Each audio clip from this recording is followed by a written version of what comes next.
예, 안녕하십니까. 네, 진짜 본격적으로 더워지는데 갑자기 날씨가 추웠다, 더웠다. 자, 요동을 치는 것 같습니다. 네, 음, 자, 앞으로 한 달에 한 번씩 뭘 할까 생각을 해 봤는데, 그, 어떤 텍스트를 하나 좀 정해가지고 하는 게 좋을 것 같아서요. 그래서 뭘 할까 생각했는데, 그, 어, 이경 원장님이 강조했었던 것들이 기신론 아니면 건강산맥 경론이니까 그둘 중에 하나를 갖고 하시면 좋을 것 같습니다. 그런데 문제가 건강산맥 경론은 우리 선생님이 지금 에디션하고 있지만 너무 방대하고 길고 또 난해하고요. 또 반면에 그 기신론은 매우 요약적이고 또 불화 선생님이 한국불교연구원 처음 창립하실 때 원동력이 되었던 텍스트니까 또 의미도 있을 것 같거든요. 그래서 그리고 또 요약적으로 설명하기에 좋고 그래서 어느 걸 할지는 조금 이따 나중에 여러분들의 의견에 따라서 정하고 두 텍스트 중에 하나를 하고 또 혹은 뭐 원효의 뭐 다른 월반 종류 같은 것 선택해도 되고 그렇지만 하여튼 그걸 어떻게 할 것인가는 나중에 한번 정하고 그 원효에 이르기까지 도대체 불교 사상이 어떻게 전개되고 어떻게 중국으로 전파되고 어떤 점이 중국 불교에서 강조되고 했는지를 역사적인 스케치라고 하는 관점에서 한번 설명해서 원효가 그의 불교 사상을 정립하기 시작했을 때 제가 어떤 상황에 있었는가 하는 점을 여러분들에게 알려주면 여러분이 전체적인 그림을 그릴 수가 있을 것 같아요. 불교 사상은 절대적으로 순일하게 전개된 게 아니거든요.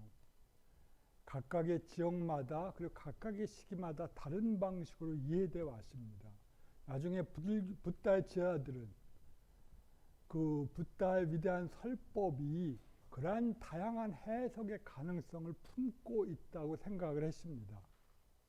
그래서 보다 더 진실한 붓다의 말씀의 의도를 그 숨겨진 감추어진 의미를 드러내는 것이 불교 사상을 올바로 전하는 것이라고 생각을 했어요. 그러니까 붓다는 처음에 매우 간략하게 설명을 하셨지만 그 간략한 교법에 함축된 내용들이 나중에 대승불교도들은 그것이 바로 붓다의 원래 설하고자 했던 의도다라고 생각을 했었습니다.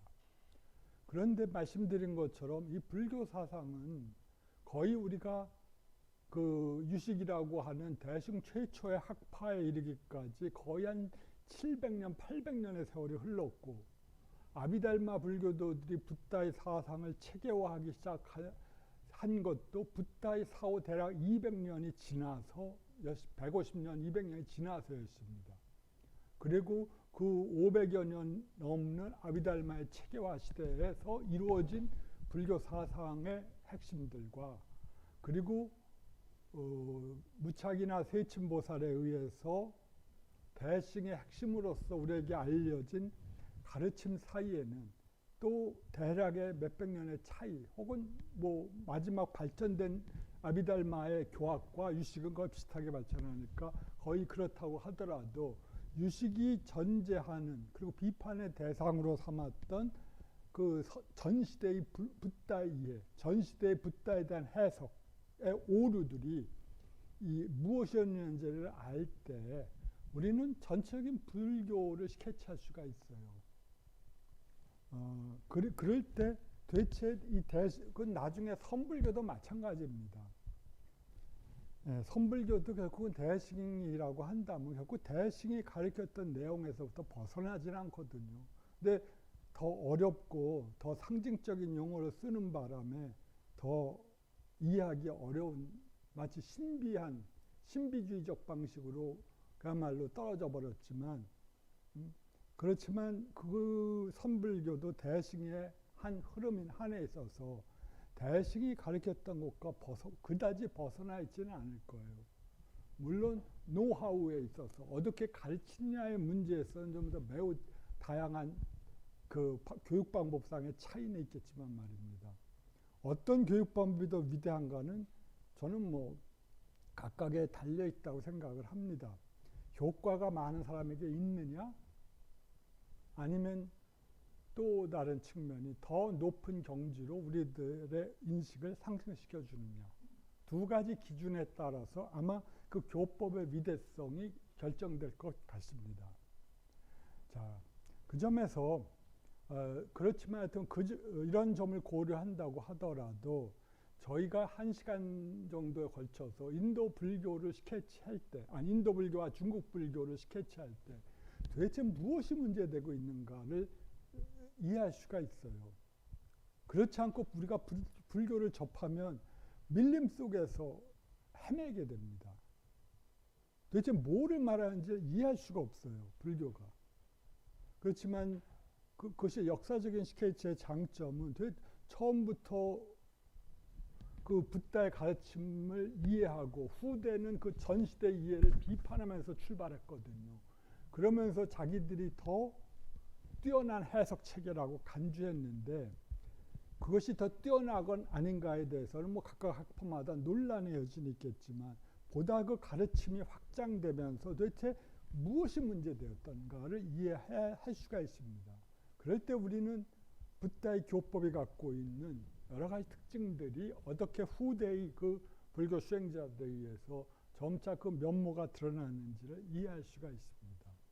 그것들이 우리가 그러한 측면에서 우리가 원효라고 하는 하나의 위대한 사상가를 이해하고자 할 때 혹은 원효가 직면했었던 그 수당시대의 그 불교학의 문제의식들을 우리가 인식할 때 우리는 대승의 핵심에 접근할 수가 있습니다. 대승이 도대체 뭐를 가리키려고 하는 건지, 왜 이렇게 아무도 알아들을 수 없는 말로 가지고 왜 대승의 논사들은 그렇게 열정적으로 설법을 했을까 하는 것들을 이해할 수가 있습니다. 조금은요. 네. 자, 그러면 간략 어차피 이것들은 스케치이기 때문에 우리가 원효에 이르기까지 불교학의 이해를 스케치해 오는 거기 때문에 간략할 수밖에 없습니다만 중요한 내용들을 짚어드리도록 하겠습니다. 불교는 누가 뭐라고 해도 그야말로 일종의 심리학의 체계입니다. 소위 불교가 처음으로 유럽에 전해졌을 때 그걸 빨리 불전을 바탕으로 불교학을 이해하고자 했던 영국 그 빨리 성전협회에서 리시 다이비스는 부디스트 사이콜로지라고 하는 책으로 불교의 교학 체계를 설명했습니다. 즉 사이콜로지, 인간의 심리에 대한 문제입니다. 우리로 말하자면 불교는 마음과 의식과 그다음에 심의식, 마음과 자의식과 의식에 대한 논의들입니다. 지금 마음이 무엇인가를 불교는 논하고 있고 그 마음에 대한 이해가 그렇게 달라지는 겁니다. 초기 불교와 아비달마와 대승에 있어서. 자, 그렇다면 붓다는 처음부터 우리가 사제 12행상이든 아니면 무아설이든 간에 그 다음에 이어지는 여러 가지 교법 속에서 가장 핵심적인 가르침으로 간주되어 왔던 것이 보통 삼과라고 불러서 세 개의 과목 혹은 세 개의 주제라고 불러서 오은설과 12처와 18개의 교설들입니다. 이것들은 삼과 세 개의 핵심 주제라고 하는 의미로 붓다 교법의 핵심적인 메인 아이디어라고 간주되어 왔습니다. 오은설이 뭐냐? 우리들은 모은설을 더구나 불교 개론을 들은 분들은 다 알고 있습니다. 오은이라고 하는 것은 우리들의 마음, 우리들의 개체를 혹은 개화를 소위 물질적인 요소와 심리적인 요소로 이분해서 설명하는 겁니다. 즉 인간은 물질적인 요소 플러스 심리적인 요소의 복합체다라고 하는 점에서 설명하는 겁니다.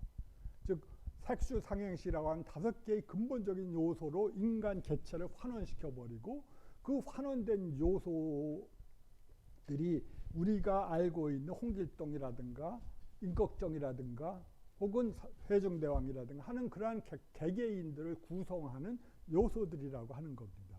그것들은 즉 심리적 요소와 물질적 요소를 통해서 인간이란 무엇인가 혹은 중생이란 무엇인가를 논의하는 겁니다. 여기서 그것은 매우 심신 문제에 초점을 맞춘 접근이라고 간주할 수 있겠죠. 그 이후에 불단은 얼마나 있어서 이 오온 중에 마지막 요소인 식의 중심을 뒀습니다. 식이라고 하는 것은 소위 마음입니다. 그리고 마음은 아비달마 철학자들이 말하듯이 어떤 한순간도 정지하지 않은, 중지하지 않은 흐름으로 간주되어 왔기 때문에 이러한 심의 흐름들이 도대체 어떻게 구성되어 있는가를 붓다는 12처나 18개의 교법을 가지고 설명하고자 했습니다. 12처는 이 인식이 생겨나는 문이라고 하는 의미에서 12처입니다. 즉 내육처는 안이비설신이 안이비설신 그 다음에 의. 그 의는 여기서는 모든 생각을 통합하는 어떠한 그런 종류의 역할을 하는 그러한 겁니다. 그 다음에 이에 대응하는 대상들. 눈에 대응하는 건 색이겠죠. 색수, 상, 행, 식, 색성, 향미, 촉, 법이라고 하는 6개의 요소들을 내육처와 외육처, 그리고 이 인식이라는 것은 바로 이러한 두 가지가 조합되었을 때 일어나는 거라고 생각을 했었습니다. 그리고 이것들을 보다 더 세분화시켜서 붓다는 18개의 교소를 가지고 있는데 거기서는 이 개라고 하는 것은 전통적인 유식불교에서는 원인의 의미로 생각이 돼요. 혹은 요소나 원인의 의미로 해석이 되는데 여기서는 인식이 생겨나기 위한 18가지 요소들 혹은 18가지 원인들입니다. 원인적 요소들입니다. 자, 그래서 안식이라고 하는 것은 눈과 색의 의존에서 생겨나는 것입니다. 그 의존 관계가 동시적인지 혹은 개시적인지 그 다음 찰나에 일어난지는 아비달마 철학자들은 논쟁을 했지만 그건 그다지 중요하지는 않을 겁니다. 어쨌든 간에 이러한 인식이라고 하는 것이 혹은 식이라고 할 때 그것들은 쉽게 말해서 우리들의 마음입니다. 이 마음이 어떻게 일어나느냐 할 때 그 마음은 6가지 양태로 일어나는데 그 6가지 양태들은 각각 그 대응하는 눈이나 대상 혹은 귀나 소리 등에 의거해서 각각의 안식은 소위 비주얼 컨셔스니스가 일어나는 것이고 올레터리 컨셔스니스가 일어나는 식으로 해서 양태를 가지고 설명을 했습니다. 붓다는. 자, 이런 방식으로 왜 그렇게 설명을 하면서 붓다는 이 모든 것들이 전체라고 불렀습니다. 이것들이 사르방, 일체다라고 생각을 했습니다. 놀라운 설명이죠.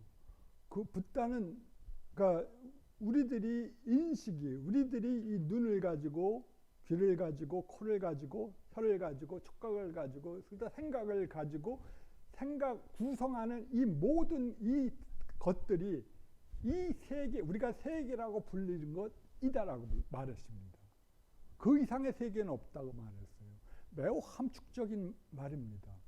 그것은 관념론적으로 이해될 수도 있고 또는 우리들의 인식의 한계를 말하는 그러한 마야론으로 소위 환과 같은 그런 의미로 해석될 수 있는 매우 함축적인 말씀인데 여하튼 그 모든 우리들이 이 세계를 안이비설신 의의를 가지고 구성해 나가는 이 것들이 우리가 세계라고 부르는 것이다라고 설명을 했습니다. 붓다께서 다른 사람이 아니라 그리고 이것이야말로 가장 중요한 교법이라고 간주했어요. 우리가 볼 때 혹은 불교 교학에 아무런 그것도 느끼지 못하는데 그런 것들이 뭐가 중요하냐고 생각할지 모르겠지만 불교에서는 그 인식이야말로 가장 중요한 겁니다. 어떻게 우리들이 잘못된 마음을 갖고 있을 때 잘못된 방식으로 이 세계를 굴러가면서 천하게 살고 올바른 방식으로 이 세계를 인식할 때 그 올바른 방식으로 이 세계를 구성해 나가면서 올바른 성자로 살아갈 수가 있기 때문에 마음이야말로 그가 빈천하건 부귀하건 혹은 똑똑하건 똑똑하지 않건 간에 가장 중요한 요소, 의식이야말로 가장 중요한 요소입니다. 머리 좋은 자들이 반드시 올바로 행동하는 건 아니죠. 그렇다면 이 세계는 천국이 되었겠죠. 그렇지만 우리가 머리 좋은 자들이 더 사악한 관계를 가지고 이 세계를 만들기 때문에 이 세계는 지옥에 더 근접하는 그 상태로 되는 거겠지만 말입니다. 그러니까 그것들은 우리들의 지적인 퀄리티, 지성의 퀄리티와 상관없습니다. 지성이 높다고 반드시 우리가 좋은 방식으로 이 세계를 만드는 건 아니에요. 우리들이 의지력이 강하다고 또 똑같이 그렇게 좋은 방식으로 만드는 것 아닙니다. 의지력이 강한 자가 강한 의지력을 가지고 이 세계를 그야말로 헌신적으로 봉사하면서 천국으로 만들 수도 있지만 의지력이 강한 자가 스탈린과 같이 모든 이 세계를 지옥으로 만들 수도 있는 것이니까요. 권력의 의지를 가지고. 등등 이러한 방식대로 이 붓다는 이 우리가 인식하는 것들, 이 세계 전체라고 생각을 했습니다.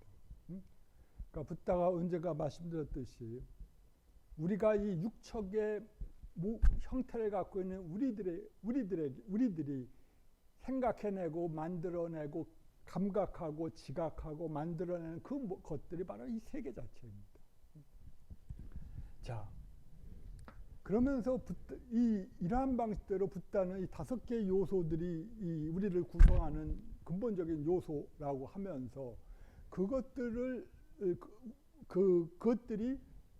근본적으로 그것들의 존재성 등등은 일단 묻지는 않고 이 5가지 요소들로 구성된 어떤 퍼슨이라고 하는 것들, 우리가 개아라고 불려지는 것, 구체적으로 이름을 갖고 이것은 나다, 나는 홍길동이다, 나는 누구다라는 방식대로 이 세계에서 명칭을 가지고 말하는 모든 것들은 단지 명칭적인 존재라고 불렀습니다. 그리고 명칭적인 존재인 한에 있어서 그것이 실제하는 것이 아니기 때문에 어떤 본질도 갖고 있지 않다는 의미입니다. 여기서 무아의 교설이 나옵니다. 자, 이러한 방식에서 붓다는 이 가장 근본적인 그 삼과의 교법에서 또 가장 근본적인 것들을 의식의 문제라고 생각했습니다. 심의 문제라고 생각했었습니다. 그리고 이러한 붓다의 교법에서 또 인도적 문화가 갖고 있는 특징들, 그것들을 우리는 인도 문화적 특징뿐만이 아니라 아마 지금 세상에서는 아마 보다 더 넓은 의미에서 받아들일 수도 있을 것 같습니다. 즉 윤회라고 하는 그러한 개념, 관념과 연관시켰습니다. 윤회가 어떻게 받아들여질지 모르겠지만 적어도 요새 유튜브 같은 걸 보면 소위 기독교 문화에 그렇게 세례를 받았던 서양 사람들에게서조차도 점차적으로 윤회라고 하는 것들이 옛날처럼 그렇게 거북하고 그야말로 구역질 나는 그러한 관념으로 받아들여지지는 않는 것 같아요. 물론 유튜브 같은 것들은 항상 좋은 점만 가기 때문에 거기서 그가 과거에 좋은 재생을 했다는 그러한 점만 갖고 설명해서 그런지도 모르겠지만 어쨌든 간에 윤회라고 했을 때 옛날에 서양 사람들은 구역질 나고 거북하고, 왜냐하면 자기가 동물로 잡혀 먹혀야 되는 동물로 태어난다고 하는 관념들을 받아들이기가 힘들었거든요. 그래서 윤회관념을 거부하는데 요새는 그 거부의 강도는 조금 약화된 듯은 합니다. 근데 사실 생각해 보면 우리가 생명의 순환이라고 하는 걸 생각해 보면 너무나 당연한 것 같아요. 우리가 또 죽어서 또 다른 우리의 에너지가 또 다른 방식으로 형성될 수도 있다는 것. 그 에너지의 흐름은 끊임없이 없다고 진행된다고 할 때 그것이 뭐 긍정적으로 우리는 천상적 존재로 태어날 수도 있고 또 부정적으로는 지옥의 중생에서 고통받을 수도 있겠지만 그 에너지의 흐름들이 끊임없이 진행되고 있다는 것만은 부정할 수 없는 사실처럼 보입니다. 제게는. 자, 그런데 이러한 식이 갖고 있는 문제는 그래서 붓다는 이 식이란 것을 가장 중요한 요소로 생각했어요. 오온 중에 마지막 12처 18개는 다 식의 문제를 갖고 설명하니까 식이 가장 의식의 문제, 마음의 문제가 가장 핵심적입니다. 그런데 윤회적 컨텍스트와 관련돼서 얘기할 때 여기서 하나의 딜레마가 생겨납니다. 12처 18개는 특히 18개의 교법은 눈에 의거하고 색에 의거해서 안식이 생겨난다고 붓다가 설명했을 때 그 내가 지금 여기서 이것을 보았을 때 이것들이 붉은색과 이러한 종류의 형태를 갖고 있고 나는 이것이 그 마우스라는 것을 알게 됩니다. 그런 인식을 갖게 돼요. 자, 그럴 때 그 인식은 혹은 내가 이걸 보면서 내가 과거에 지나갔던 어떤 것들을 연상한다고 했을 때, 기억한다고 했을 때, 혹은 생각한다고 했을 때 그 기억은 비록 과거의 것을 대상으로 하지만 지금 현재 진행하고 있는 의식이란 문제예요. 그러니까 즉 12처 18개의 논의는 현재 진행하고 있는 의식의 흐름에서 현재 진행하고 있는 의식에 대한 문제입니다. 자, 그런데 그래서 모든 중생들이 우리가 시간의 흐름 속에서 살아가는 존재라는 것은 누구도 부정할 수 없을 테니까요. 자, 각각의 시간적 흐름 속에서 그가 지금 무엇인가를 지각하고 있고 어떤 것에 대한 인식작용을 계속 행하면서 살아가고 있다는 건 부정할 수 없는 것 같아요. 우리는 시간적 존재니까 말입니다. 그런데 우리가 이것들을 지각의 맥락 속에서는 당연한 전제지만 우리가 이것을 윤회적 컨텍스트에 생각해보면 우리들의 과거의 생에 의해서 과거의 생에서 우리들의 행위 때문에 우리들이 현재의 생으로 진행돼 왔다고 하는 것들은 넓은 의미에서의 윤회적 설명입니다. 불교에서.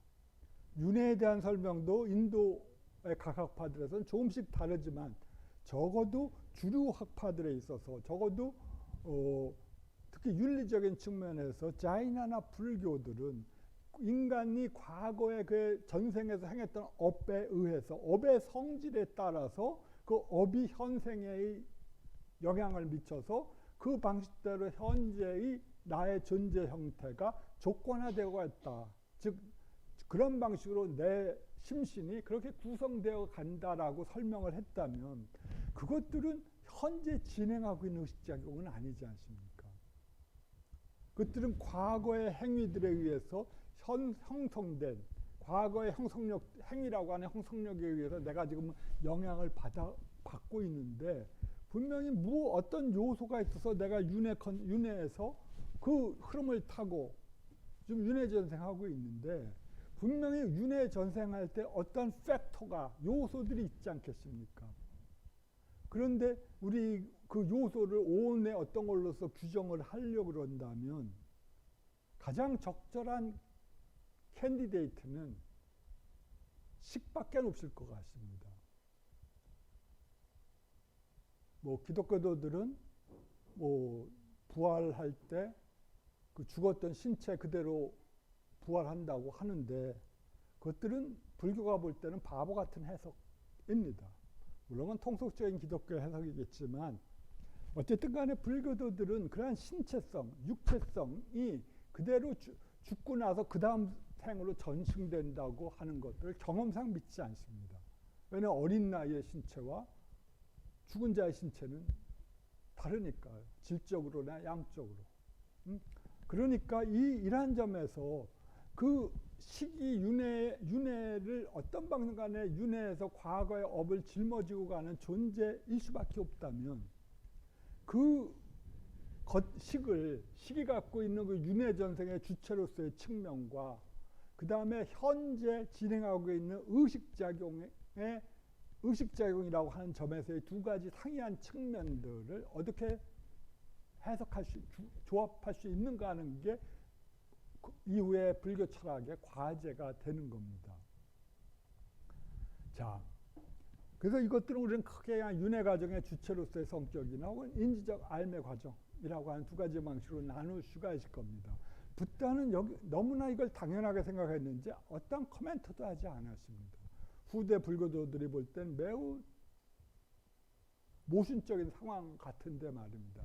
하나의 시기라고 하는 개념에, 하나의 마음이라고 하는 개념에 현재 진행하고 있는 지각작용이라고 하는 의미 플러스 과거의 윤회 전생에서의 과거의 업을 짊어지고 현생으로 태어나는 어떤 존재라고 하는 그 두 가지 의미를 쉽게 연결시킬 수가 없었습니다.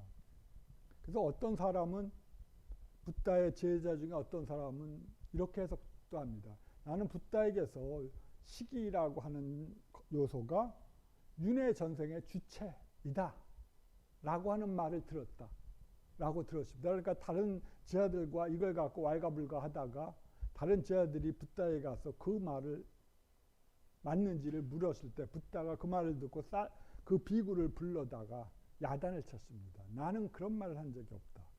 나는 A라고 하는 조건에 의거해서 B가 생겨난다고 말했을 뿐이지. 즉 그 색과 안근에 의거해서 안식이 생겨난다고 말했을 뿐이지 나는 그것이 윤회의 주체라고 하는 말을 한 적이 없다라고 말했습니다.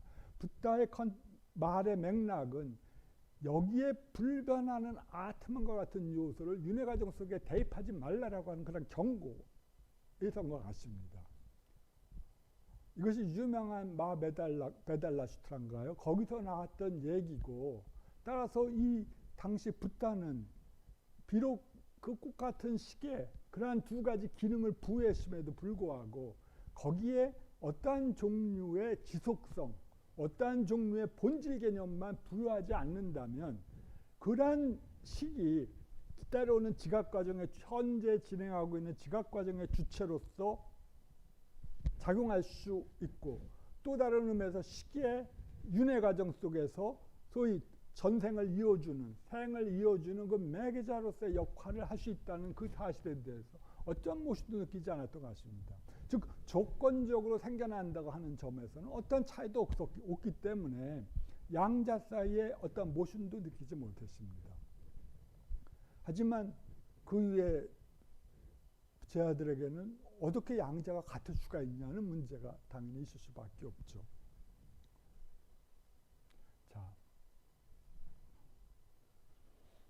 자, 이러한 문제들이 쭉 이어져 내려옵니다. 그리고 아비달마 철학자들은 여기서 보다 이 지각 과정에 포인트를 맞춥니다. 왜 그럴까요?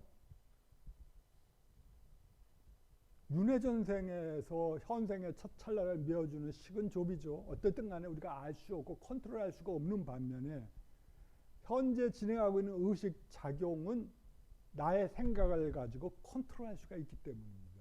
내가 수행을 해서 내가 지금 내가 어떤 사람에 대해서 증오심을 갖고 있거나 어떤 물건에 대해서 욕망을 일으키고 있을 때 그것들을 여러 가지 방법으로 그 욕망을 제거하는 것, 즉 현재의 의식 찰나에서 그 불선한 요소들을 제거하는 것들은 지금 현재 진행하고 있는 의식의 문제이지 과거의 업에 의해 조건 지어진 그 식의 문제는 전혀 아니기 때문입니다. 우리가 어떤 몸을 갖고 어떤 조건에 의해서 이 세계에 던져져 있을지는 모르겠지만 각각의 개체마다 다른 조건화에 의해서 결정이 됐겠지만 중요한 건 생명체는 그 모든 순간에 만약 제대로 훈련을 받는다면 그러한 조건화에도 불구하고 올바른 선택을 하고 정신적인 수행을 할 수 있다고 붓다는 믿었던 것 같습니다. 그리고 그것이야말로 가장 중요한 포인트였고요. 그걸 믿지 않았던 붓다는 제 아들을 교육하지 않았을 것 같습니다. 그러나 붓다는 그 가능성을 믿었고, 그리고 그 가능성은 현재 진행하고 있는 나의 마음을 컨트롤하는 것에 있는 것입니다. 그래서 붓다는 여기에 초점을 맞췄습니다. 과거에 연착하지 말고 미래에 대해서 기대하지 말라. 그리고 현재 진행하고 있는 오직 그 내 마음의 찰나에 초점을 맞춰 포인트 초점을 맞춰도 그걸 컨트롤해라 라고 하는 게 붓다의 가르침입니다. 자, 그 점에서 그것은 매우 교육학적인 어떤 전략이었던 것 같습니다. 그 아비달마 철학자들은 그런 방식대로 나의 마음과 그 다음에 내가 예를 들어서 이걸 보고 이것이 그 무선으로 연결되는 이 마우스니까 그걸 보고 욕심을 일으켰다고 해봅시다. 혹은 이것이 금으로 만들어졌다고 생각하면서 내가 금으로 만들어진 이 마우스에서 욕망을 일으켰다고 생각해요. 탐심을 일으켰다고 했을 때 그때 나의 마음과 그 생각하는 어떤 의식작용과 이 마음의 대상은 따로입니다.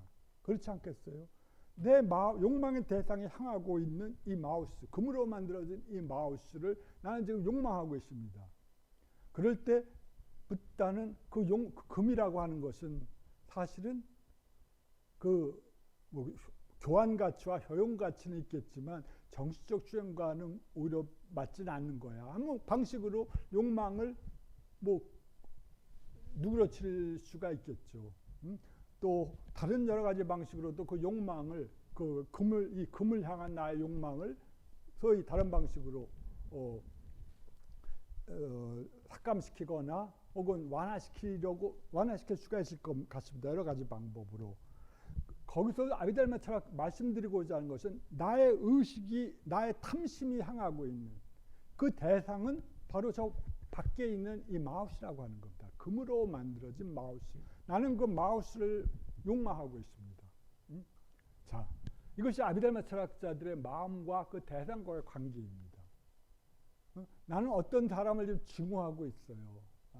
저놈이 내가 맛있는 걸 먹을 때 나한테 조금도 주지 않고 자기 혼자만 배 터지게 먹었지. 그리고 나는 그때 굶었었어.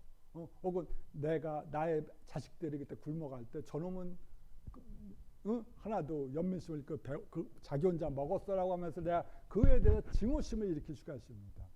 자, 증오하는 마음과 증오심과 증오의 대상이 있습니다. 이것들은 나의 마음과 독립해 있는 어떤 것이라고 아비달마 철학자는 간주하는 겁니다. 이러한 방식으로 아비달마 철학자들은 그 마음이 외적인 대상을 항상 향하고 있다고 생각을 했습니다. 자, 그리고 이러한 탐심들이 그 유식학파들은 인도 불교 내에서 유식학파가 등장했을 때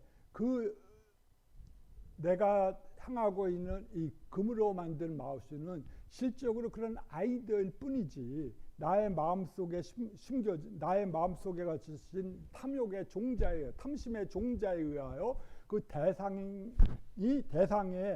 그 탐심이 프로젝트 될 때 투사되었을 때 그 이미지가 나의 마음속에서 그러한 욕망의 대상으로 화하는 것일 뿐이지 실적으로 그 마음과 독립해 존재하는 어떤 대상도 사실 없는 거다라는 방식대로 알라싱 내에 숨겨진 그러한 탐욕의 종자, 번뇌의 종자들이 사실은 외부에는 없는 어떤 것들을 외부에는 없는 대상들을 마치 외부에 있는 것처럼 그렇게 현혹시키고 그 잘못된 방식으로 인식을 일으키게 한다고 생각을 했었습니다. 자, 이것들이 대략적으로 그러한 아이디어들은 대략 그 5세기, 4세기경에 인도에서 4세기 중반에 인도에서 일어났었습니다. 자, 이러한 방식으로 인도에서 불교가 발전했을 때 그 인도에서 너무 빨리 진행을 했지만 인도 불교가 어떻게 진행이 됐는지는 뭐 여러 가지 방식으로 인도 불교에서도 진행이 됐겠죠. 그 붓다께서 돌아가신 지 100여 년 지나서 그 100년 내지 한 200년 지나서 학자들은 요새 100년으로 간주하지만 원래 불조는 200년 정도 지나서 아쇼카 왕이 등장을 했고 아쇼카 왕은 불교를 후원했고 그 후원에 의하여 그 학파들이 발전하면서 여러 가지 학파들로 나눠져 있다. 그 학파들은 실제론적 입장을 가지고 마음과 대상들을 그 욕망의 대상들 혹은 어떤 대상들은 마음과 독립해 있는 외부 대상이라는 것을 당연시하면서 당연시하면서 자기들의 사상 수행론을 전개해 나갔습니다. 그때 그러한 방식에서 진행된 소위 승원 전통 외부에 또 역시 그 반야경이나 혹은 정톡의 경전이라고 불려지는 초기 대신 경전들이 편찬되기 시작을 합니다. 기원 전후에 편찬되고 이러한 기원 전후에 편찬된 이 반야경 사상들은 중국에 곧장 전승되기 시작합니다. 인도에도 인도에서 얼마만큼 이 반야경이 유포되는지 모르겠지만 적어도 우리가 갖고 있는 정보는 상당히 많이 유포되었던 것 같습니다. 그렇지만 그것이 얼마만큼 승원 교육 과정에 포섭이 됐는지는 누구도 모르죠. 아마 포섭되지 않은 것 같다고 여겨지지만 즉 승원 교육 과정에 포함되지 않았지만 그럼에도 불구하고 몇몇 승려들에 있어서는 이 반야경의 가르침은 매우 핵심적인 붓다의 메시지라고 받아들여졌던 것 같습니다. 그런 방식대로 쭉 진행돼 왔어요. 우리는 그 상황을 현재는 인도에서 발굴된 고고학적 자료를 통해서 확인할 수 있고 또 다른 역사적인 증거로서 우리는 동아시아에 전승된 불교 텍스트의 번역을 통해서 알 수가 있습니다. 자, 이것이 이 중국에서 불교가 수입됐을 때 대략 우리들이 확실하게 알 수 있는 건 뭐 50년경부터 불전이 번역됐다고 하는 기록도 있지만 확실하게 알 수 있는 건 150년경에서 170년에 걸쳐서 불전들이 번역되었다고 하는 확실한 기록들을 갖고 있습니다. 중국인들은 그것들을 매우 치밀하게 역사적인 방식으로 기록해 놨기 때문에 우리들은 어떤 시대에 어떤 텍스트들이 번역되었다고 하는 사실을 알 수가 있어요. 물론 많은 텍스트들은 현재 전해지지는 않지만 역경 문헌 목록은 남아있기 때문에 알 수가 있습니다. 그때 초기에 번역된 문헌들은 크게 두 가지 부류입니다. 하나는 유부 아비달마의 명상서들입니다. 소위 그 오온론에 대한 번역들이 번역되거나 또 아비달마에서 그 초기 우리가 현재 빨리 전통에서 보듯이 여러 가지 수행 관법들이 안세고라든가 하는 학생들에 의해서 번역이 되었습니다. 그러나 그 번역은 매우 용렬합니다. 지금 우리들이 그 번역 자체를 가지고 이해하기는 매우 어렵습니다. 아마 원래 산스크리트나 혹은 그 잔표로 남아있는 그 텍스트와 비교해보지 않고서는 우리들은 용어 자체도 그 현장 역정과 비교했을 때 아이덴티파이 하기가 어려울 정도로 매우 그 다른 방식으로 번역되어 있습니다. 또 다른 텍스트 장르는 반야경입니다.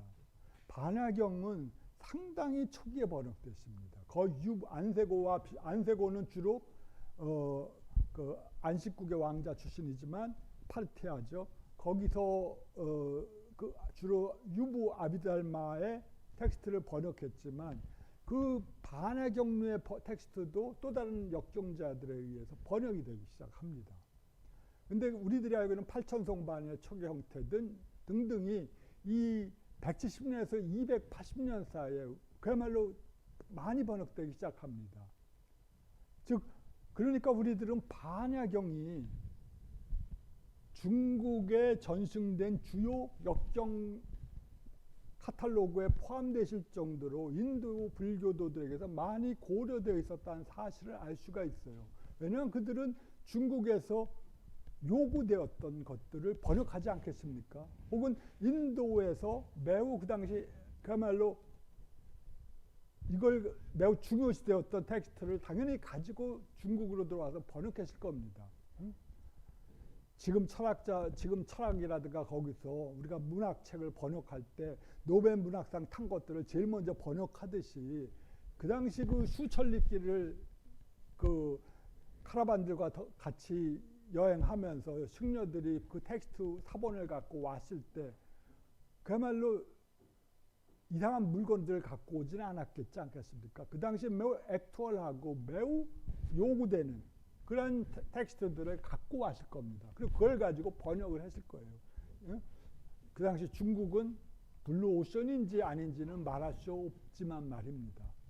왜냐하면 그 당시 중국 시대는 삼국지가 시작되는 무렵이었거든요. 220년에 삼국지가 태국이 나눠지기 시작했으니까 후한 말의 혼란기였습니다. 그때 이 불교가 본격적으로 낙양으로 전파되기 시작했던 겁니다. 자, 하여튼 그때 아비달마의 명상, 그러니까 초기 불교의 명상서, 그 다음에 그 대승의 반화경류가 번역이 되었습니다. 그것들이 대략 150년에서 시작해서 280년 사이에 이르는 과정들입니다. 자, 이러한 방식대로 쭉 번역이 되었어요. 인도에서도 아마 그 어떤 종류의 새로운 대승 경전들을 빼고는 어떤 새로운 레노베이션은 혹은 인노베이션은 일어나지 않았던 것 같습니다. 우리가 중국의 역경문학을 보면요. 그런데 흥미로운 것들은 중국에서 280년에서 380년 사이에 모든 번역이 거의 끊어집니다. 역경자들의 문헌을 보면 거의 280년을 기점으로 해서 거의 2세대 내지 3세대 간의 번역 작업이 거의 시도됩니다.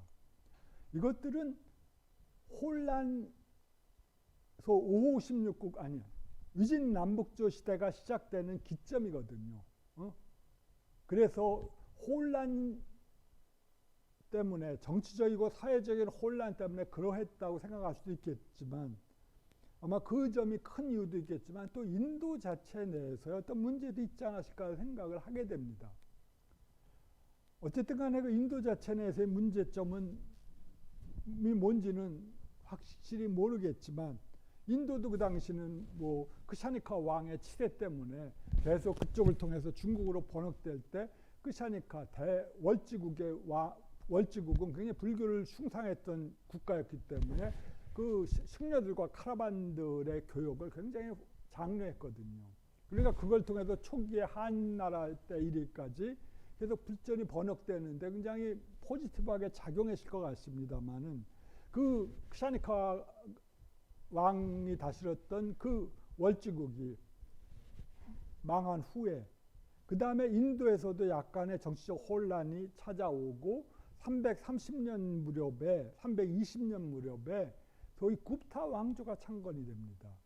굽타 왕조는 인도 중세 고대 문화의 황금시대였습니다. 그것이 한 250년간 혹은 200년간 계속되는데 그 시대에 인도 유식학파가 그 시대에 불교를 빛냈던 학파들입니다. 거의 인도 굽타 왕조의 시초에 이 유식학파가 창건되었다고 보입니다.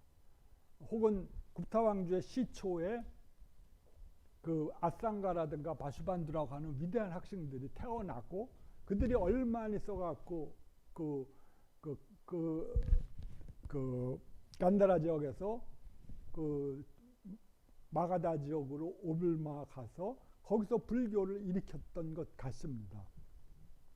자, 어쨌든 간에 지금 말씀드리고자 인도에서도 그 당시 대승불교 경전했을 때 혼란기였고 혹은 중국에서는 280년에서 시작을 해서 거의 380년간에 걸쳐서 거의 번역이 산출되지 않았던 시기입니다. 거의 그 100여 년간에 거의 80 내지 100년간에 거의 몇 편의 텍스트밖에 번역이 되지 않아요. 그걸 보면 뭔가가 있었던 것 같습니다. 그때 중국에서는 이제까지 전승된 텍스트들을, 특히 대승불전들을 자기들 방식대로 이해하고자 하는 시도가 일어납니다. 특히 어떤 텍스트와 관련되면 아비달마 문헌들, 업과 번뇌의 문제들을 다루고 그 업과 번뇌를 제거하기 위한 명상을 가리키는 초기 유부의 아비달마 문헌들은 매우 윤리적인 성격을 매우 강하게 갖고 있습니다. 혹은 그들이 거기서 심의 문제에 초점을 맞추기에는 그 당시 불교를 이해하는 베이스가 너무 낮았기 때문에 일반인들은 그 업의 문제, 업과 관련된 윤리적인 문제들, 죽이지 말라, 남의 걸 빼앗지 말라, 남의 처에 대해서 욕심을 부리지 말라, 거짓말하지 말라는 등등의 윤리적인 가르침이야말로 불교 사상의 에센스라고 간주했었습니다. 아마 혼란기에 전란시, 그 당시 위진남북조 시대의 전란은 우리가 상상할 수 없을 정도의 도덕적인 황폐 시기입니다. 거기서 안에 비근한 예로 저말로 아비가 애들을 잡아먹는 시기, 또 그렇게 끔찍한 시대도 있었고, 또 거기서 성적인 방탕은 또 역시 말할 수가 없으실 것 같습니다. 하나의 예를 들면 어떤 조그만 그게 어떤 왕비가 나중에 그 왕국이 말망했을 때 그 여자는 살려주니까 남자는 종으로 만들고 황제는 그 왕비가 술집을 열어가지고 기녀 역할을 했다고, 그래서 황태자의 비와 같이 기녀 역할을 했다고 할 정도로, 그러면서 이렇게 사는 것도 너무 행복하다라고 말했다는 기록이 남아있는 걸 보면 그야말로 어떤 종류의 사회적 규범들, 사회적 기준들, 도덕적 황폐이 사라지고 도덕적 황폐화가 매우 만연했던 시대였을 것 같습니다. 이런 시대에 불교는 윤리적인 성격을 가지고 어필을 했던 것 같습니다. 오히려 우리는 지금 불교를 매우 형이상학적이고 인식론적인 측면에서 접근을 하지만 그 당시 중국 불교도들에 있어서는 불교야말로 매우 윤리적인 가르침입니다. 이것들은 우리가 원시유가나 혹은 도가를 보면 너무 명확합니다. 원시유가의 윤리적인 가르침은 별로 사실은 그렇게 찾아보기 힘들거든요. 더구나 그것들이 모든 소위 계층을 떠나서, 원시유학은 너무나 계층적인 가르침 아닙니까?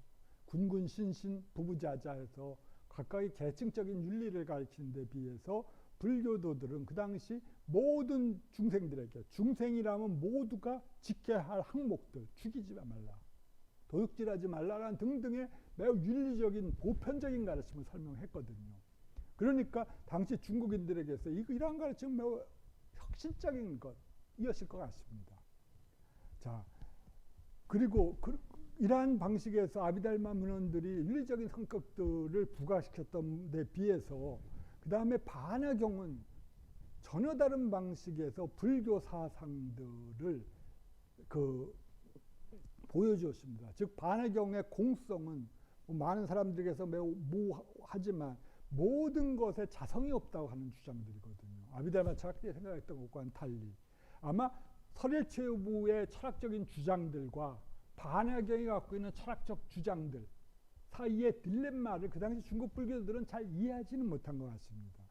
인도인들에게 있어서 인도 불교도들은 역사적인 방식대로 사유를 했기 때문에 그것들의 차이를 이해할 수 있었지만 중국 불교도들에게서 어쨌든 동시에 들어왔던 가르침입니다. 동시에 붓다의 가르침으로서 들어왔으니까 그 차이를 잘 이해하지는 못한 것 같아요.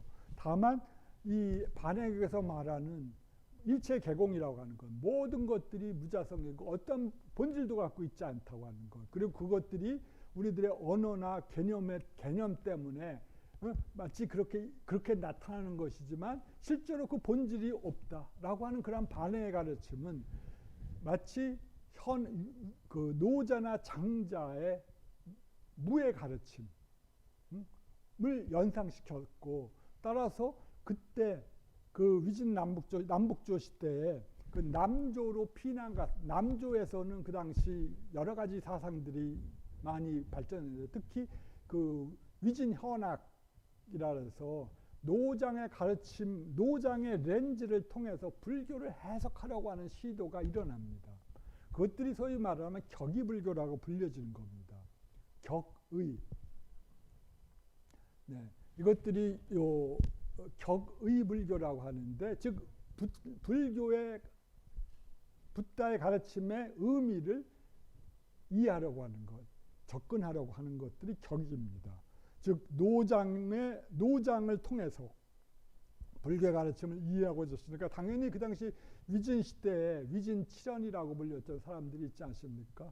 소위 그 정치적 혼란기에 소위 중림 칠연이라고 불려서 뭐 살았던 그러한 사람들이 그 주위가 매우 부유했던 혹은 왕가의 후원을 받는 인물들이었습니다. 혹은 높은 관리 출신들이 많았었죠. 그 관리 출신들이 불교를 매우 좋아했었습니다. 매우 높은 형상학적 세계를 보여주고 있거든요. 위진 시대에 그들이 좋아했었던 노장의 가르침 못지않게 매우 높은 가르침을 보여주고 있었습니다. 그래서 이러한 방식으로 불교가 특히 남조 시대에 매우 유행했었습니다. 그들은 일반인들은 불교를 윤리적인 가르침으로 선을 행하라고 하는 가르침으로 받아들이고, 그 다음에 교양이 있는 그 사족 계급들, 귀족 계급들은 그것들을 현학의 방식대로 이해하면서 불교를 받아들이기 시작했습니다.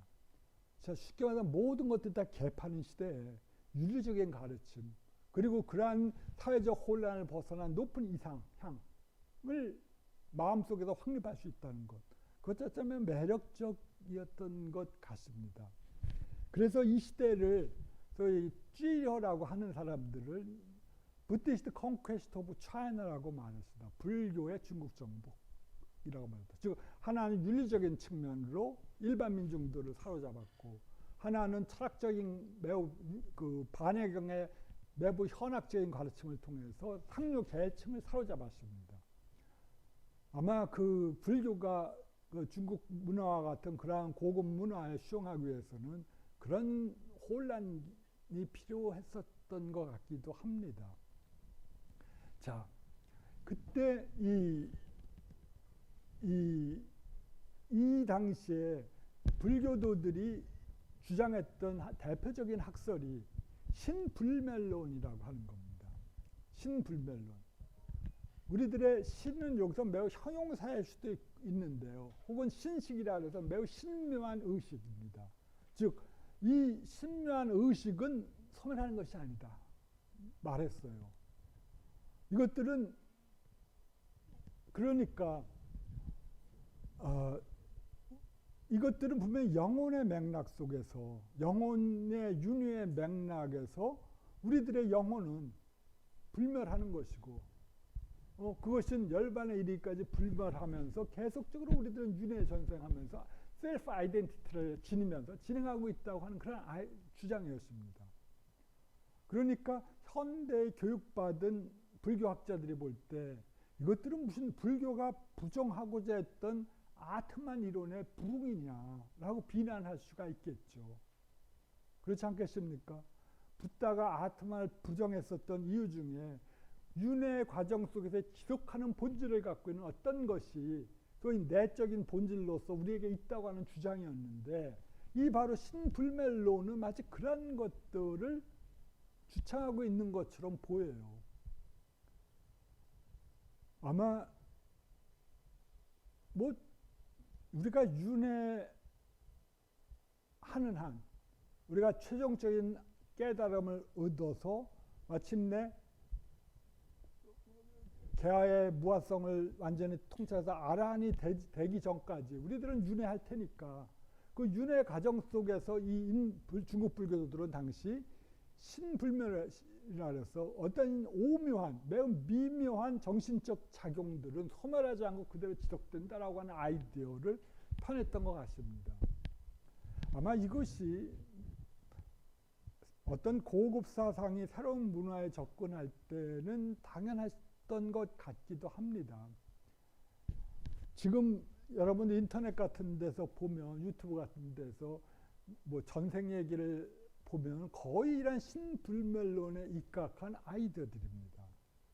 거기서는 뭐 임사 체험할 때 뭐 기독교도들은 신을 보고 오거나, 혹은 기독교 중에서도 약간 믿음이 없는 사람들은 조상을 보고 오거나, 죽은 어머니들 보거나 할머니를 보거나, 불교도들은 관세음보살을 보고 오거나, 뭐 등등의 방식대로 하면서 죽은 후에도 그 현생에서의 아이덴티티가 유지되는 방식으로 그들은 경험을 하고 있거든요. 그 경험이 그야말로 진실인지 아니면 그것들이 그냥 유식에서 말하는 것처럼 보이는 대로 보이는 것인지는 어떤지는 뭐 모르겠지만, 그 경험을 하는 사람들은 적어도 자기들이 욕구하고 의욕하고 보고자 하는 방식대로 내세나 혹은 영혼의 지속성들을 이매진하고 상상하며 받아들이고 구성하고 있는 것 같습니다. 그것들이 그렇지만 만약 거기서 무아를 갖고 떠드는 것보다 이러한 방식으로 설명하는 것이 보다 더 어필할 수 있을 것 같기는 하다는 생각이 듭니다. 거기서 얼토당치 않게 무아를 갖고 그 본질은 없는 거라고 하면 좀 말이 좀 갑자기 이건 무슨 소리야 하는 그런 방식대로 받아들여질 것 같습니다만은, 어쨌든 간에 그래서 이것이 일반인들의 불교 이해 수용이었던 것 같습니다. 혹은 매우 이걸 설명했던 학자들 중에서도 종병이라고 하는 사람은 여산의 해원의 제자, 수제자니까 그들은 식년은 아니었고 제가신 매우 교육받은 제가자였습니다. 그러니까 유학적, 그 당시 유학이 얼마만큼 저는 동아시아 지식인 사회에서 퍼졌는지는 모르겠습니다. 어차피 유학 텍스트들도 누구도 쳐다도 보지 않는 쓰레기였거든요. 그것이 높이 평가된 건 비로소 당나라 때부터입니다. 당나라 때 불교가 발전하니까 이 중국 놈들이, 중화 사상에 물든 놈들이 우리 중국에는 뭐 없을까 하면서 찾아낸 것이 유학 경전들이었거든요. 그러니까 거기서 한유라고 하는 인물들은 전부 그러한 중화주의자입니다. 그래서 이 에트놀로지스트죠, 중화. 어쨌든 간에 그런 방식대로 교육받은, 어차피 문자는 배워야 되기 때문에 그 문자 훈련을 통해서 텍스트를 사용하는 것과 그 문자를 지배적인 이데올로기로 받아들이는 것과는 전혀 다른 문제니까요. 하여튼 그런 사람들은 불전 텍스트를 통해서 불전이 말하고자 하는 것들이 영혼의 불멸이다라고, 매우 물론 고급적인 또 다른 해석이 덧붙여지겠지만, 하여튼 종병은 그 443년이니까 해원 시대와 비슷하죠. 그러니까 5세기 초반입니다. 하여튼 그때 초라는 불멸한 심의 본질이 있다고 주장했었습니다. 우리들이 불교 개론 시간부터 들어왔던 무아의 설과는 전혀 다른 해석들이죠. 자, 양무제도 똑같았습니다. 양무제도 이러한 종류의 신불멸론을 주장했던 인물이었거든요. 그는 불교를 굉장히 좋아해서 황제이면서도 굉장히 철학적인 담론을 하기를 좋아했습니다. 그래서 나라가 망하고 그랬겠지만 말입니다. 자, 하여튼 그래서 이러한 신불멸론이 우리가 텍스트 상에서 불교의 알파요 오메가라고 불리는 무아설과 충돌할 수밖에 없지 않겠습니까? 그런데 중국 불교도들의 교육받은 엘리트들은 신불멸론을 그냥 페이스밸류로서 받아들였으니까요. 불교의 주장이라고, 불교의 핵심적인 가르침이라고. 그러니까 현대학자들은 이것을 일종의 당시 불교도들이 윤회와 무아에 대한 가르침을 이해할 수 없기 때문에 그렇게 말했다라고 해석을 합니다. 아까 말한 쥐리허 같은 사람이요. 그 불교의 중국 정복을 쓴 그런 사람들은 그렇게 해석합니다만은, 네. 하여튼 그것들은 하여튼 통속적인 어떤 것 같습니다. 그래서 이러한 신불멸론이 대표적인 소위 격의적 해석의 하나로서 남아있게 됩니다.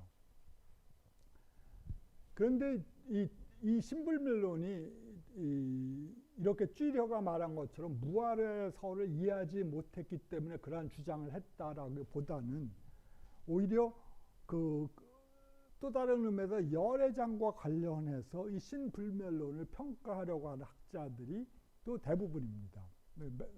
전통적인 시대에 있어서는 예를 들어 해원이라든가 길장 그리고 원효는 이것들이 열애장 해석의 한 변형된 형태다라고 해석을 했었습니다.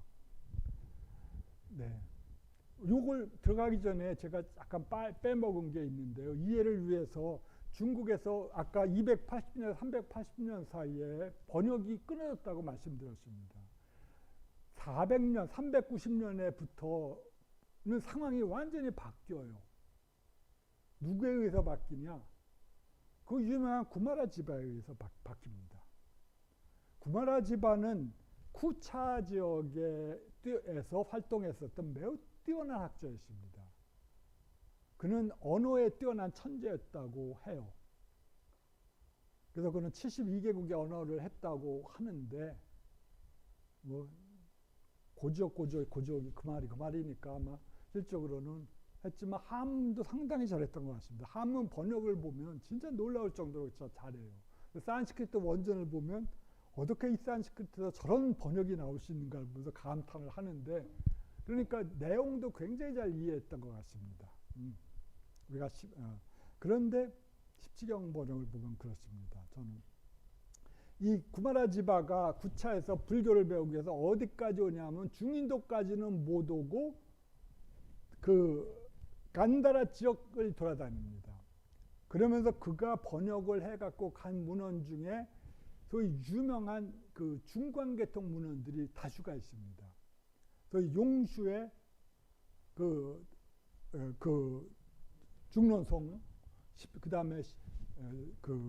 다음에 아랴데바라든가 하는 학자들이 편찬했던 그 중관학 설명서를 그 개요서를 가져가서 번역을 합니다. 이것이 어떤 의미를 갖고 있냐면, 그리고 또 그는 그 이외에도 아비달마 문헌의 성실론 같은 텍스트를 번역하고 또 반화경도 번역합니다. 소품반야, 대품반야도 번역해요. 그 번역은 매우 명문이라서 많은 사람들이 현장의 번역보다는 그 번역을 택합니다. 왜냐하면 정확한 것보다는 아름다운 문장을 사람들은 다 선호하기 때문에 그렇죠. 그래서 했는데 이때 유식의 문헌은 거의 갖고 오지 않습니다. 그래서 그것이 그 역사적인 의미에서 약간 미스테리입니다. 중인도 지역에서는 유식은 이미 상당히 높을 정도로 발전되어 있다고 생각을 하거든요. 왜냐하면 우리들은 세친이 대략 320년에서 400년 사이에 살았다고 한 설을 믿는다면 세친에 의해서 유식의 주요한 텍스트들이 거의 그 당시 저술이 끝났을 텐데 아직까지 그것이 중인도만 있었고 그쪽으로는 간다라 지역에서 유포되지 않았든지 하여튼 구마라 지바는 간다라 지역에서 그 당시 돌아다니고 있었던 용수와 아랴데바의 그 중요한 논서들, 그 다음에 반화경 텍스트들, 성실론, 수행론이니까 성실론 텍스트 등을 가져가서 번역을 합니다. 그리고 그 번역들이 불과 400년 초에 번역해서 몇 년 안에 번역이 끝나는데 엄청난 종류의 많은 텍스트를 번역했습니다. 그래서 그는 중국 3대 역정가의 첫 번째 인물로 꼽히는데 주 중론 관계를 처음으로 번역했습니다. 이제까지는 아비달마의 문헌들이었는데 이게 대승 문헌들이 번역이 되기 시작한 겁니다. 그리고 대승의 그 경전들이 기존의 번역들 외에 소품 반야 등으로서 8천송이나 25,000송으로서 대품들이 번역되면서 매우 유려한 필치로 그 대승의 경전들의 세계를 보여주죠. 자, 이러한 방식으로 구마라지바가 중국 불교계를 변화시키는데 그 이후로 구마라지바가 410년대 후반이나 410년대 이후에 20년대 죽습니다. 노환으로. 그리고 그렇지만 그의 제자들이 그 당시 활약을 하죠. 사연이라고 불려지는 제자들이 활동을 하고, 또 그 제자들 중에 하나가 하나에 의해서 그 용수가 이제 어떤 텍스트들을 성실론도 포함해서 만들고 그다음 열반경, 대승열반경도 그 이후에 곧바로 번역되기 시작합니다.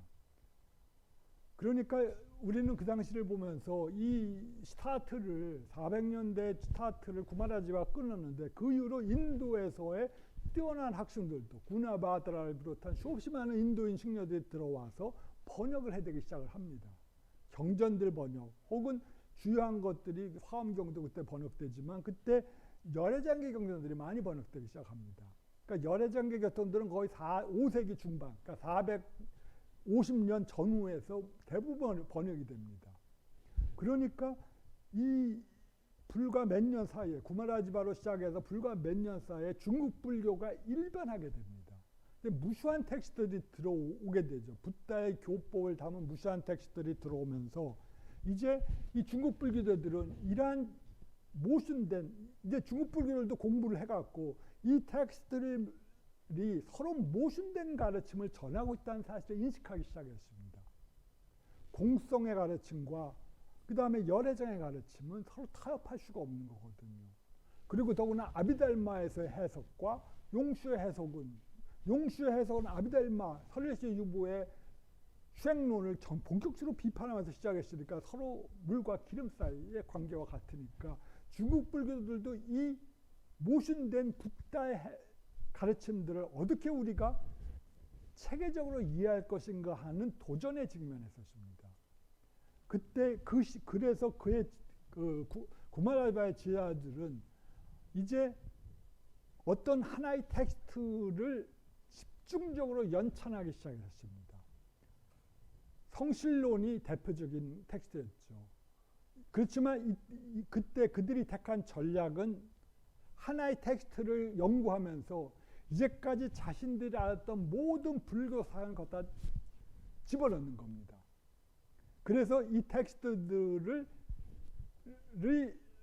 그야말로 그 저자보다 더 명료한 방법으로 이해하고자, 혹은 자신의 이해를 이 텍스트에 쏟아붓기 시작했습니다. 그래서 이 성실론이라고 하는 텍스트를 통해서 대승적인 학자들도 성실론을 갖고 연구하고, 또 열반경을 중심으로 했던 연구자들도 똑같이 열반경을 해서 열반경만 연구한 게 아니라, 이들은 성실론 학자들이 열반경도 연구했고, 또 다른 텍스트도 중론, 십이문론 같은 백론 같은 것들은 기본 대승의 공성을 이해하기 위한 기본적인 출발점으로서 이것들을 가지고 이해하고자 했었습니다. 그러면서 이들은 이 어떤 텍스트, 열반경이면 열반경, 성실론이면 성실론을 그야말로 자기들의 온갖 지식과 이해를 가지고 구성해 나가기 시작했었습니다. 그러니까 한 텍스트를 그야말로 집중적으로 연찬하는 시대가 열릴 겁니다. 이걸 통해서 중국에서 종학이 시작됩니다. 그리고 또 다른 면에서 중국에서 비로소 이제 불교 텍스트에 대한 독자적인 이해가 구축되기 시작했던 상태가 드러나게 됩니다. 자, 그래서 이제 단지 그 전까지는 수입된 텍스트를 암송하고 그것들을 갖고 하는 명상하는 개인적 차원의 시대였다면, 이제 이 텍스트들을 어떤 시원에서 집중적으로 연구하고 그걸 통해서 불교 사상 전체를 자기의 방식대로 재구성하려고 하는 시도가 일어납니다. 그것들이 초기에 매우 열악하고 조악한 방식이었지만 그것들이 쌓이면서 이제 중국 불교가 하나의 위대한 체계를 향해 나아가게 됩니다. 그때 주목할 것은 대승불교 논서에 관해서 먼저 용슈나 그의 제자들의 텍스트가 들어왔고 얼마 안 있어서 열애장계 계통 문헌들이 번역되기 시작했다는 겁니다. 열애장계 계통 문헌들은 보통 우리들은 250년경에서 350년 사이에 주로 편찬되었다고 생각을 하는데 인도에서 편찬된 열애장계 계통들이 다시 그 중국에 그야말로 그 홍수처럼 밀려오기 시작했던 거죠. 중요한 열애장계 계통들, 뭐 열애장경이라든가 식만경이라든가 등등이 이때 거의 번역이 되기 시작합니다. 열반경은 말할 것도 없이. 자, 그러면서 이제 중국인들은 그들의 성향인지 어떤지 모르겠지만 이 열반경이나 식만경에서 설명하는 이 불교의 해석이 최고의 해석이다라고 생각을 하기 시작했습니다. 공성은 모든 건 없어. 우리 이경 선생님 말씀에 따라 모든 것은 없어라고 생각하는 것보다는 그 모든 것들의 허망함을 공성의 인식을 통해서 제거한 후에 어떠한 궁극적인 어떤 진실한 열의 본성이 나타난다고 생각을 했습니다. 그것들이 모든 중생들의 본질로서 그리고 그러한 본질로서 나타난 열애장의 가르침이야말로 그들은 최고의 붓다의 가르침이라고 간주하기 시작했었습니다.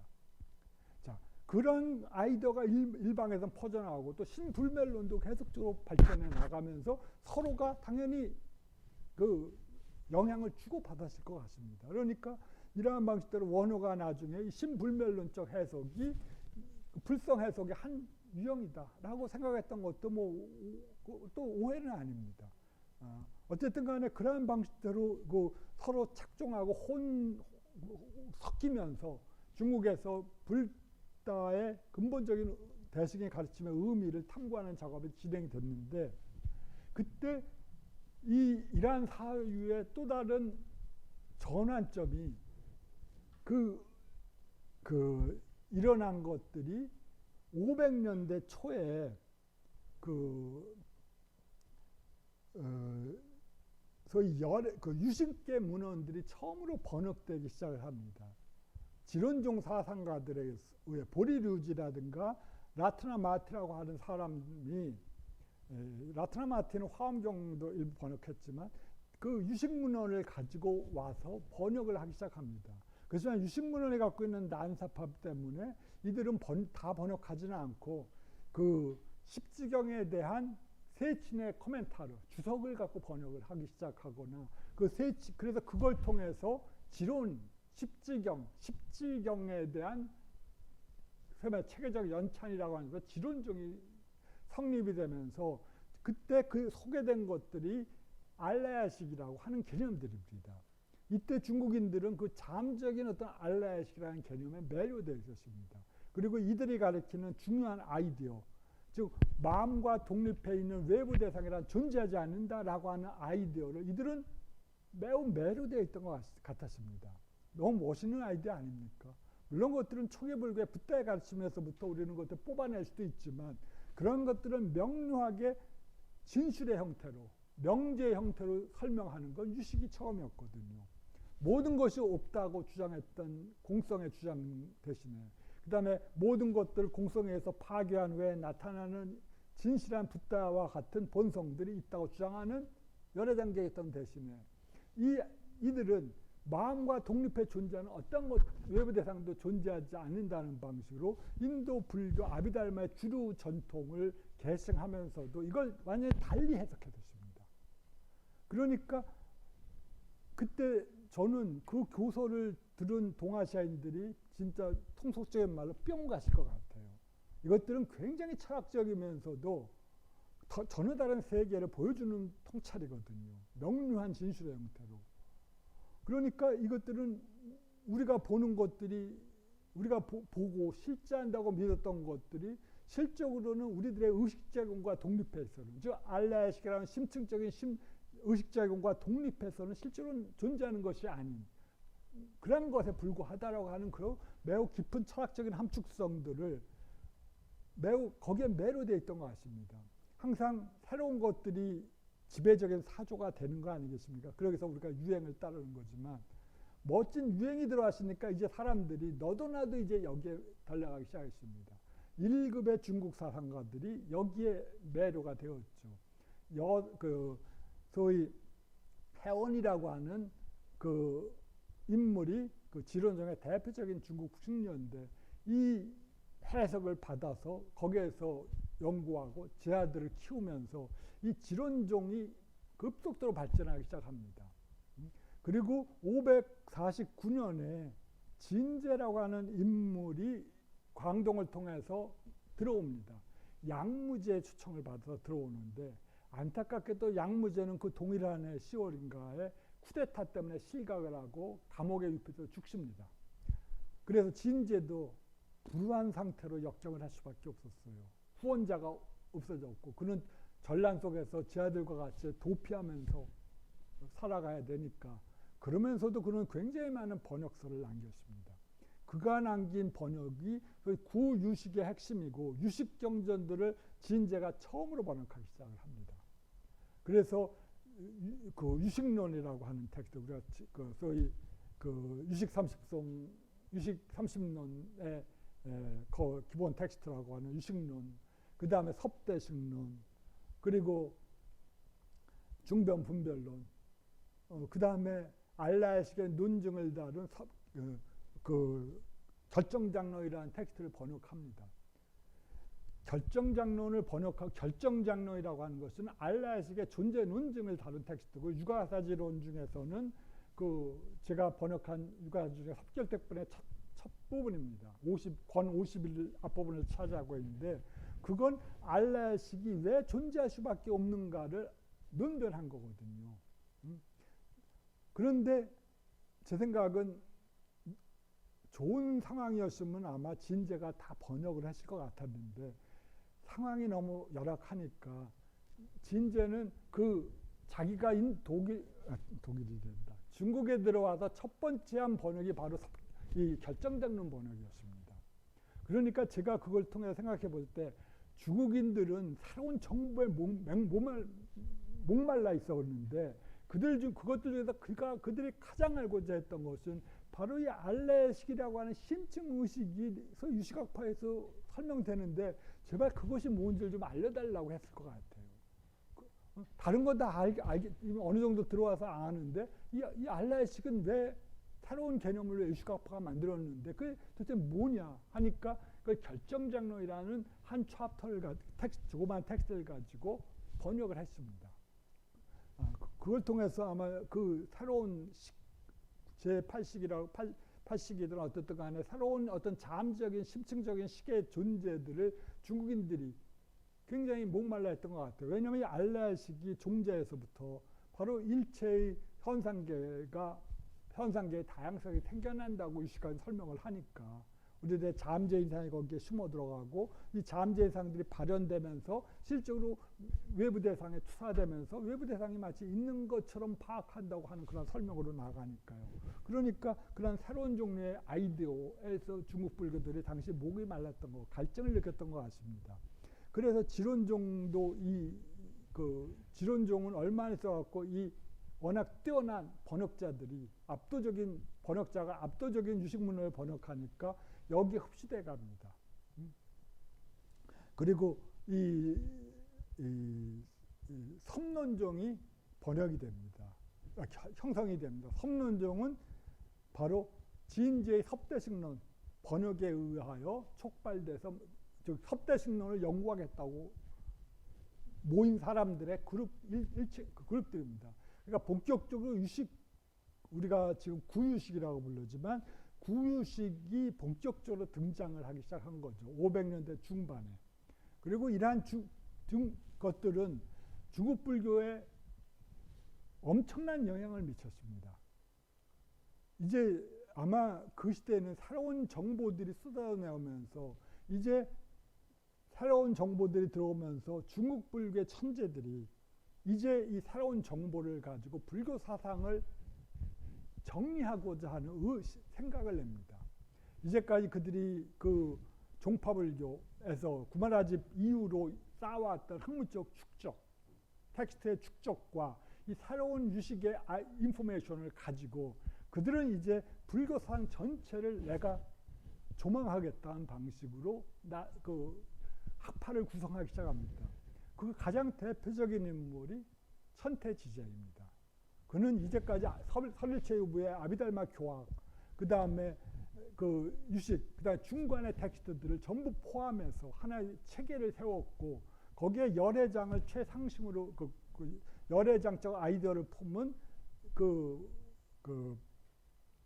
법화경의 아이디어를 최고의 일층의 최고의 단계로서 간주하는 교판을 세우면서 불교 사상을 이제 중국 불교들도 우리가 불교 사상을 이제 스스로 정리하겠다고 하는 의도를 세웁니다. 그것들이 처음이 바로 완성된 형태가 천태지자의 교판으로 나타나고 그 이후로 뭐 길장도 마찬가지로 길장도 뭐 삼론종이라서 마치 그 용수나 아리아 네바의 텍스트만 연구한 것 같지만 실제로 그렇지 않습니다. 모든 아비달마 철학 체계와 유식 체계를 가지고 포인트를 중간에 맞추면서 그 불교 체계를 건립하고 또 화엄은 또 화엄대로 구유식의 바탕을 두면서 그것들을 가지고 새로운 체계들을 건립하고자 시도했습니다. 화엄 제2조나 우리가 잘 아는 화엄 제3조 법장은 그 대표적인 체계 건립자들입니다. 자, 이러한 시대입니다. 현장은 바로 이러한 시대 그도 한 550년경에 640년, 45년에 들어와서 그야말로 20년간 역경을 해서 그가 번역했던 신유식을 통해서 체계를 세우지만 그의 사상적 영향력은 안타깝게도 구유식보다는 못합니다. 왜냐하면 누구나 이니시어티브를 쥐은 사람이 더 영향력이 크지 않습니까? 구유식을 가지고 이미 중국 불교가 도배를 했습니다. 현장은 그 도배가 잘못됐다고 생각을 했었어요. 이것들은 인도 불교의 오해에 입각한 것이다 라고 생각해서 그는 유가사지론을 통해서 이 오해를 근본적으로 배제하고 순수한 인도 유식의 정통적인 아이디어에 입각해서 그 수행도 체계를 구성하고자 다시 소개하려고 했거든요. 현장의 시도는 안타깝게도 당연히 그다지 효과는 거두지 못했습니다. 뭐 사상사적으로 그만한 진제가 남긴 그 압도적인 영향만큼은 이루지 못했습니다. 그것들은 말씀드린 것처럼 아마 선점 효과가 컸다고 생각을 합니다. 그렇지만 이 선점 효과 때문에 동아시아인들은 인도 불교도들이 갖지 못했던 소위 궁극적인 리얼리티에 대한 또 다른 해석을 발전시키게 됩니다. 그것들이 바로 열애장을 통해서 열애장과 알라식의 융합이라고 하는, 그리고 열애장이 보다 더 근원적인 차원 속에서 알라식의 영무성을 포함하면서 이 현상세계와 궁극적인 것들을, 현상세계의 경험과 궁극적인 것의 경험을 소위 하나로 묶어서 설명할 수 있는 체계의 건립입니다. 그것들은 인도 불교도, 인도 유식도 그렇게 시도를 했지만 인도 유식의 정통적인 학문적 성격으로서 열애장을 끄집어들이기는 매우 거북한 거였거든요. 그래서 진제도 유식 사상가인 한에서 열애장 개념을 본격적으로 끄집어들이지는 않고 열애장을 진여라고 하는 방식에서 해석할 뿐입니다. 그러니까 유식적 관점에서 열애장을 끄집어들이는데 만족하지만 이제 진제 텍스트에 의하여 영감을 받은 이 후대 중국 불교 사상가들은 그런 제한이 없었죠. 그들은 오히려 이 근본적인 어떤 그 알라식의 심층성이 바로 번뇌의 종자뿐만 아니라 근원적인 진여 자체나 혹은 불성 자체가 자리할 수 있는 근거다라고 생각을 하면서 이 불성 개념을 본격적으로 그 궁극적인 경험의 토대로서 간주하기 시작합니다. 사상사적으로 그 정점이 대승기신론에 의해서 도달됩니다. 대승기신론 자체는 진제가 번역됐다고 하지만 그렇게 믿기에는 진제 자체가 지나치게 유식사상가거든요. 진제는 물론 아말라식이라고 하는 새로운 개념도 도입하고 또 불성론도 번역을 하고 있지만 불성론은 사실은 그 보성론의 해설서입니다. 그러니까 진제 자체는 어떤 점에서 유식 사상가이지만 열애장 개념에 대해서 오픈된 유식 사상가거든요. 그러니까 열애장이 갖고 있는 그 측면들을 적극적으로 혹은 방편적으로 유식 설명을 위해서 도입했던 학자들인데 현장이 배웠던 날란다의 전통은 그렇지 않았거든요. 열애장 개념을 배제하고 이것들은 방편설로서만 간주해 버렸습니다. 그러니까 그 차이가 있는데, 그러니까 그러한 측면에 서 있었던 그 진제가 이 진망화합설을 주장하는, 그러니까 진여와 혹은 진제로서의 열애장과 망으로서의 알라의식이 하나의 심의 하나의 마음이라고 하는 동전의 두 측면이다라고 하는 진망화합설을 처음 성공적인 형태로 정착시킨 기신론의 번역자 일리는 없을 것 같습니다. 조금 차이는 있을 것 같아요. 그래서 요새 학자들은 이 기신론이 진제가 활동했을 무렵에 지론종 속에서 지론종의 어떤 흐름 속에서 거기에 촉발돼 갖고 소위 편찬되었고 이것이 위대한 번역자 진제의 이름에 가탁을 해갖고 세상에 유포되었을 것이다라고 하는 또 다른 가설을 세우는데, 적어도 그 가설은 이 기신론 자체가 갖고 있는 진망화합설이라고 하는 측면에서 볼 때는 어느 정도 일리가 있는 것 같습니다. 진제의 설명과는 차이가 있다고 보이거든요. 하여튼 어쨌든 간에 이러한 이건 쭉 설명드렸고요.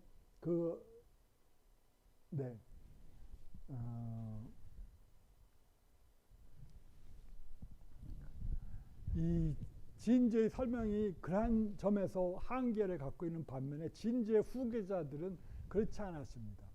진제 후계자들은 적극적으로 알라의식과 열애장 개념의 융합을 시도했습니다. 섭론종의 특징입니다. 그러니까 그러한 분위기 하에서 분위기가 지론종, 섭론종, 그 다음에 화엄종의 초기 조사들에 이래까지 지속적으로 영향을 미치거든요. 그런데 그런 분위기에 대해서 현장은 거부감을 느끼고 저건 인도 붓다가 가르친 정설이 아닐 거다. 왜냐하면 너무나 모순되니까. 그래서 인도 유학을 떠나는 거거든요. 그 인도 유학이 바로 유가사지로라고 하는 근본적인 텍스트에서 붓다의 진의가 혹은 유식학파의 진의가 표현되어 있을 테니까 그걸 통해서 내가 이 열애장과 알라의식을 통합시키려고 하는 그 잘못된 해석들을 제거해버리겠다. 인도 유식의 리얼리티 체험에 근거해서 라고 하는 뜻을 세우고 나가는 겁니다. 자, 하여튼 그러한 점에서 또 다른 길이 열리지만 그럼에도 불구하고 구유식 사상가들이 동아시아 불교에 끼친 영향은 굉장히 지대합니다. 말씀하셨던 것처럼. 그리고 이 기신론은 어느 정도 능가경의 영향을 지속적으로 받고 있습니다. 기신론 자체 소위경전이 능가경이라고 입능가경이라고 할 정도로 능가경은 열애장이라고 불리는 알라의식 또는 알라의식이라고 불리는 열애장이라고 용어를 자유롭게 몇 군데에서 사용하면서 이 두 개념이 마치 동전의 양면인 것처럼 설명을 자유롭게 하거든요. 그러니까 그러한 사상적 아이디어들에 입각해서 이 기신론이 진망화합설을 본격적으로 우리 의식이 마음이라고 하는 것은 우리의 중생심이라고 하는 것, 진여적인 측면과 즉 열애장 알라의식의 측면들을 동시에 포괄하고 있다. 당연히 더 근본적인 것은 이 청정한 측면이겠죠. 그런 방식으로 설명해 나가는 것이고 이러한 아이디어가 당연히 후대 법장 이후에 동아시아 불교에 지속적인 영향을 아마 미쳤던 것 같습니다. 그리고 여기에서 이 기신론의 전파 혹은 기신론이 매우 중요한 텍스트로서 자리매김해지는 데 있어서 원효의 역할이 지대합니다. 원효는 이 기신론 소와 별기를 통해서 혹은 다른 그 코멘타도 있지만 나머지는 없어졌고 세 권은 없어졌고 지금 두 종류만이 남아 있는데 이걸 통해서 지속적으로 기신론 해석에 있어서 무시할 수 없는 영향력을 계속 발휘해 오고 있었습니다. 그 다음에 또 다른 인물들은 법장이었고 법장도 역시 원효의 가르침에 원효의 코멘타리에 의존하면서 활용하면서 이 기신론에 대한 해석을 냈고 그 이유는 당연히 법장의 해석이 주도적인 위치를 차지하죠. 불교에 있어서도 민족주의적 측면은 부정할 수가 없으니까요. 그리고 원효의 텍스트는 한국에서도 곧장 잊혀지게 되지만 그러나 그가 갖고 있는 텍스트의 가치, 사상적 가치는 그것과 상관이 없으니까요. 분명히 그 원효의 해석에도 분명히 일정한 한계가 당연히 있을 수밖에 없죠. 불교 사상가인 한에서 그 시대와 그 시대의 주류적 해석들의 영향을 안 받을 수 없으니까요. 그렇지만 분명히 이 기신론에 대한 최초의 성공적인 주석자로서의 영향은 누구도 인정할 수밖에 없을 겁니다. 후대에 동아시아 불교는 기신론 불교라고 하거든요. 불교는 기신론이면 시작과 끝이 다 매겨지는 그런 세계입니다. 철학적인 해석은 기신론으로 충분하다라고 생각을 하니까요. 그런 점에서 원효를 통해서 공부하면 좋은데 어떤 후대에 찬출된 텍스트를 이해하기 위해서는 우리는 부득이 이 전시대에 그가 문제 삼았던 그렇지만 그가 의식해서 문제 삼건 혹은 의식하지 않았지만 함축적으로 문제 삼았던 그 문제점들을 우리가 다시금 드러낼 때 그 원효의 생각들 그리고 원효의 생각이 갖고 있는 그 의미를 보다 더 이해할 수가 있을 것 같기 때문입니다. 그런 점에서 저는 다시 한번 기신론이든 아니면 저희 건강 삼매경이든 상매경론이든 한번 같이 하면 좋을 것 같은데 짤막하니까 기신론이 그나마 짤막하니까 낫지 않을까. 그리고 주제별로 설명하기에도 매우 나으니까 기신론이 낫지 않을까 생각이 됩니다.